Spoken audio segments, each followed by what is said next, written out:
அனைவருக்கும் வணக்கம். இன்னைக்கு சோ தர்மன் அவர்கள் எழுதிய பெருமூச்சு அப்படின்ற சிறுகதை தொகுப்புலேருந்து ஊமை காயங்கள் அப்படின்ற கதையை வாசிக்க போகிறேன். புல்லட் வண்டியின் பெரும் சத்தம் கேட்கிறதென்றால் முத்துப்பாண்டி வாத்தியார் வருகிறார் அல்லது போகிறார் என்று அர்த்தம். அந்த ஏரியாவில் புல்லட் வண்டி வைத்திருக்கிற ஒரே நபர் அவர்தான். பல வருடங்களாக இந்த சத்தத்தை கேட்டு கேட்டு பழகி போன ஜனங்கள் தும்பை பூவாய் வெள்ளை வெளையர் வேஷ்டி, உள்ளே போட்டிருக்கும் பனியன் தெரிகிற மெல்லிய வெள்ளை அல்லது மஞ்சள் நிற ஜிப்பா, வளர்ந்த தாட்டிகமான உருவத்திற்கு ஏற்ற முறுக்கிவிடப்பட்ட மீசை, தோசைக்கல் மோதிரங்கள், மணிக்கையில் ஒளிரும் பெரிய பிரேஸ்லெட், கழுத்தில் விரல் தண்டி சங்கிலி, இவற்றை மட்டும் சுமந்து திரியவில்லை. கூடவே வாத்தியார் தொழில், உபரியாக வட்டி தொழிலும் செய்பவர். இவற்றுடன் தன் ஜாதி பெருமையும் சுமந்து திரிபவர். யாருமே முத்துப்பாண்டி வாத்தியாரை பார்த்த மாத்திரத்திலேயே அவருடைய தோற்றத்தை வைத்து பெரும்புள்ளி என்று உணர்ந்து கொள்வார்கள். வட்டி தொழில் வருமானம் அவருடைய வாத்தியார் தோற்றத்தையே மாற்றியிருந்தது. கடந்த 2 நாட்களாக தடதடவென்ற புல்லட் வண்டி சத்தம் கேட்காதபடியால் பஜாரே வெறிச்சோடி போய்தான் இருந்தது. புல்லட் வண்டியுடன் முத்துப்பாண்டி வாத்தியாரும் 2 நாட்களாக முடங்கித்தான் கிடந்தார். முகம் அருள்கட்டு போய் இறுகி கிடந்தது. சொல்லப்போனால் நடைபிணமாக போனார் என்றுதான் சொல்ல வேண்டும். அன்றைக்கும் அப்படித்தான் வராந்தாவில் ஈசி சேரில் உட்கார்ந்து சாய்ந்து கொண்டு ஏதோ கணக்கு பார்த்து கொண்டிருந்தார். பக்கத்து ஊர் மகாலிங்கத்தை கண்டதும் சிரித்தபடியே வரவேற்றார். மகாலிங்கம் இவருக்கு மாப்பிள்ளை உறவு. ஒரு நாளும் வீட்டுக்கு வராத ஆள் இன்று வந்திருக்கிறதே என்று கொஞ்சம் குழம்பினார். இவருடைய வரவேற்பு சத்தம் கேட்டு வாத்தியாரின் மனைவி வீட்டுக்குள்ளிருந்து எட்டி பார்த்தது. வாயெல்லாம் பல்லாக வராந்தாவுக்கே வந்துவிட்டது. அடட, மகாலிங்கம் தம்பியா, தைப்பிற கண்டால இருக்கு. என்ன தம்பி, வழி தப்பியதும் வந்துட்டியலா? ஒரு முக்கியமான விஷயமா மாமாவை பார்த்துட்டு போகலாம்னு வந்தேங்க்கா. நல்ல சௌக்கியம்தானே? வாத்தியாரின் மனைவி அடுப்பங்கரைக்கு போய்விட்டது. மகாலிங்கம் மாப்பிள்ளை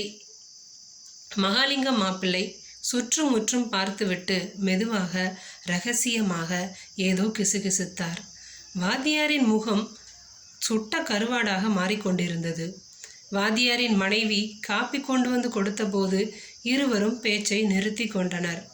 காப்பியை குடித்ததும் வாத்தியார் மனைவியிடம் மெதுவாக சொன்னார், மாப்பிள்ளையை கொண்டு போய் பஸ் ஸ்டாண்டில் விட்டுட்டு முக்கியமான ஒரு வேலை இருக்குது, அதை என்னன்னு பார்த்துட்டு வரேன்.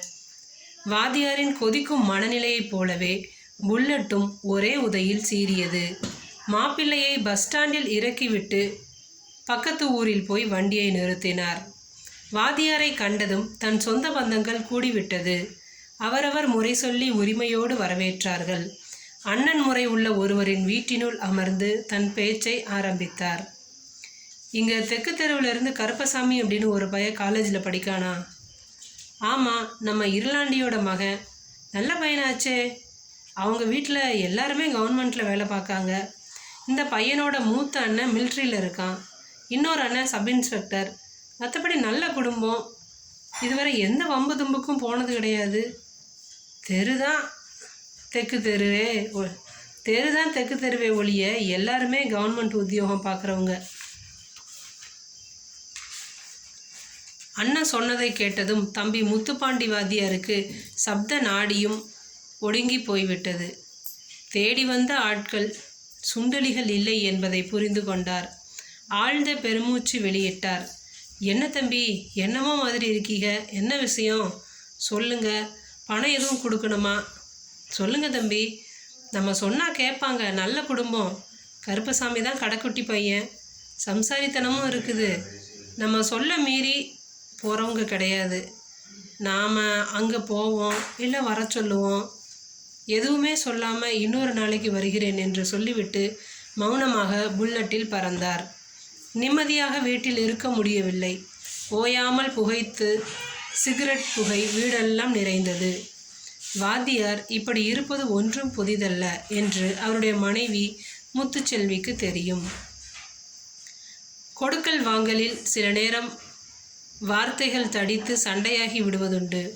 அப்படியான நேரங்களில் 2-3 நாட்கள் முகத்தை உம்மென்று வைத்து கொண்டு தெரிவார். சாயங்காலம் வாத்தியாரின் வீடு அல்லோகலப்பட்டது. வாத்தியார் ருத்ர தாண்டவம் ஆடினார். மனைவியும் 2 மகள்களும் பயந்து நடுங்கிக் கொண்டே மௌனமாக நின்றார்கள். கல்லூரியில் படிக்கும் மூத்த மகள் மட்டும் அழுது கொண்டிருந்தாள். வாத்தியார் சரமாரியாக உத்தரவுகளை போட்டார். நாளையிலிருந்து நீ காலேஜுக்கு போகக்கூடாது, வீட்டை விட்டு எங்கேயும் வெளியில் செல்லக்கூடாது, செல்ஃபோனை கொண்டா. செல்ஃபோன் சிதறு தேங்காவை போல் சுக்கு நூறாக நொறுங்கியது. வேகம் வேகமாக எங்கேயோ புறப்பட்டு போனார். தாயும் மகள்களும் அழுது தீர்த்தார்கள். இளைய மகள் சிலையாக உட்கார்ந்திருந்தாள். இருட்டுகிற வரை வீட்டுக்கு வராத வாத்தியார் இருட்டிய பின்னர் தன் மனைவியின் தம்பியான மச்சினனுடன் வீட்டுக்கு வந்தார். யாரும் யாருடனும் பேசிக்கொள்ளவில்லை. வாத்தியாரின் மனைவி இரவு முழுக்க கொட்ட கொட்ட முழித்திருந்தாள். நடு இரவு எங்கோ ஒரு குழந்தை அழும் சத்தம் தன் வீட்டு மரத்தில் படபடத்தது, சிறகடித்தது. கிளை விட்டு கிளைதாவும் பறவையின் சிறகடிப்பு. தன் கணவரும் தன் தம்பியும் இரகசியமாக ஏதோ பேசிக்கொள்வதும் அவர்களுக்குள்ளேயே சிரித்து கொள்வதும் அவளுக்கு ஒரு பீதியை உண்டாக்கியது. நடுச்சாமம் 2 மகள்களும் தூங்கிக் கொண்டிருந்த அறையை எட்டி பார்த்தாள். மூத்த மகளை காணவில்லை. தனியாக இளையவள் மட்டும் உறங்கிக் கொண்டிருந்தாள். அறை முழுவதும் தேடி, வீடு முழுவதும் தேடியும் மகளை காணவில்லை. வீட்டை திறந்து வெளியே வந்தாள். மரத்தடியில் தன் கணவரும் தம்பியும் நிற்பதை பார்த்தாள். தன் மூத்த மகள் மரத்தில் பிணமாக தொங்கிக் கொண்டிருந்தாள். அட சண்டாளி, பாதகத்தி, என்னை விட்டுட்டு போயிட்டியே. வெளியில் ஏதாவது ஒரு வார்த்தை பேசுன உன் மகளுக்கு கிடைச்ச இதே கதி தான் உனக்கும்.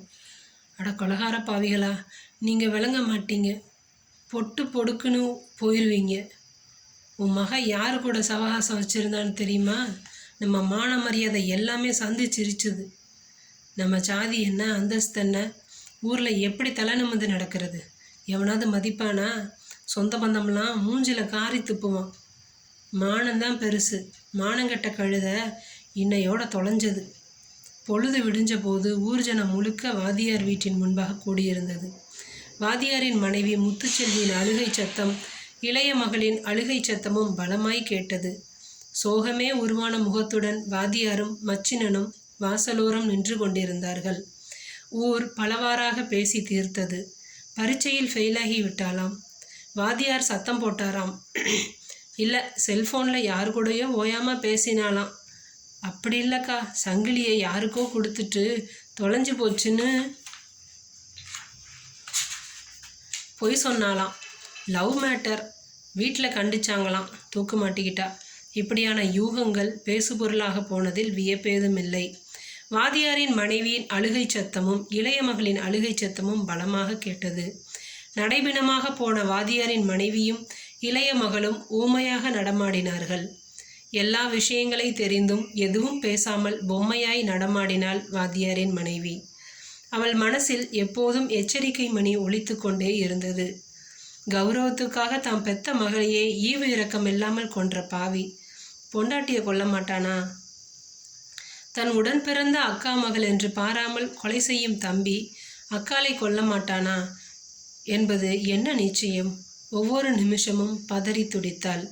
சில நாட்களிலேயே வழக்கம் போல புல்லட் வண்டி சத்தம் அலறியது.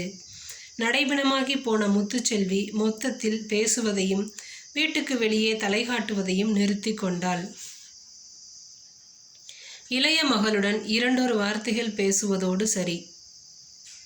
சாயங்கால நேரம். முற்றத்தில் விளையாடி கொண்டிருந்த தன் நாய்க்குட்டியின் அலறல் சத்தம் கேட்டு ஓடினார் வாத்தியார். வண்டியில் அடிபட்டு கிடந்த நாய்க்குட்டியை ஆவலோடு தூக்கினார். உடல் நசுங்கி செத்துப்போன நாய்க்குட்டியை மார்போடு அணைத்து கொண்டு வீட்டுக்குள் ஓடி வந்தார். நெருப்பாக கனன்று கொண்டிருந்த எரிமலை வெடித்தது. பெத்த மகளை கொன்று தூக்கில் தொங்கவிடும் போது ஒரு சொட்டு கண்ணீர் வரல. இன்னைக்கு நாய்க்குட்டி செத்து போச்சுன்னு கண்ணில் கண்ணீர் வருது. உனக்கு வாக்கப்பட்டதுக்கு பதில் ஒரு நாய்க்கு வாக்கப்பட்டிருக்கு. ஒரு நாய்க்கு வாக்கப்பட்டு 2 குட்டி போட்டிருந்தா கூட அந்த நாய் கண்ணில் 2 சொட்டு கண்ணீர் வந்திருக்கும். போடி, உன் தம்பியும் சேர்ந்து தான் சொன்னேன். போய் உன் தம்பியை கேளு. தினமும் பயந்து பயந்து செத்துக்கொண்டு ஒரு கைதியைப் போல் வாழ்ந்தாள் முத்துச்செல்வி. இளைய மகளை பார்த்து கண்ணீர் விட்டாள். நள்ளிரவு வாத்தியார் போட்ட கூப்பாட்டில் ஊரே கூடியது. தன் மேலெல்லாம் தீப்பற்றி எரிய வாத்தியார் வீடெல்லாம் ஓடி ஓடி அலறி துடித்து ஆடி அடங்கி கரிக்கட்டையாக மடிந்து போனார். ஊர் பரவலாக பேசியது, பலவாறாக பேசியது. மூத்த மகள் செத்ததிலிருந்து பாவம் ரொம்ப சோகமாக தான் இருந்தார். பிள்ளைக மேலே பாசமாக இருப்பார். அவரால் மறக்க முடியலை. பாவம் பெட்ரோலை ஊற்றி தீ வச்சுக்கிட்டாரு. அவரோட விதி அவ்வளோதான். வாத்தியாரின் மனைவி முத்துச்செல்வியின் தம்பி வண்டியோட்ட பின்னால் உட்கார்ந்திருந்தாள் முத்துச்செல்வி. வாத்தியாருக்கு வரவேண்டிய பென்ஷன் பணம், வாரிசு சர்டிஃபிகேட் பெற போய்கொண்டிருந்தாள். தம்பி மெதுவாக பேச்சு கொடுத்தான். ஏக்கா, ஊருக்குள்ள என்ன பேசிக்கிறாங்க தெரியுமா? என்னடா பேசுகிறாங்க? மாமா மேலே பெட்ரோல் ஊற்றி தீ வச்சு நீ தான் கொன்னுட்டதா பேசிக்கிறாங்க. ஊர் 1000 பேசுண்டா, அது உண்மையாயிருமா? நீயும் என் புருஷனும் சேர்ந்து தானே என்னோட மூத்த மகளை கொன்று தூக்கில் தொங்க விட்டதா பேசுது. என்னடா செல்லப்பாண்டி, பேசாமல் இருக்க? ஊர் 1000 பேசும், பேசிக்கிட்டே போகட்டும். டேய் செல்லப்பாண்டி, நான் உன்னோட கூட பிறந்த அக்காடா. பெருத்த அலறலுடன் அரசு அலுவலகத்தின் முன்னால் நின்றது புல்லட் வண்டி. முத்துச்செல்வி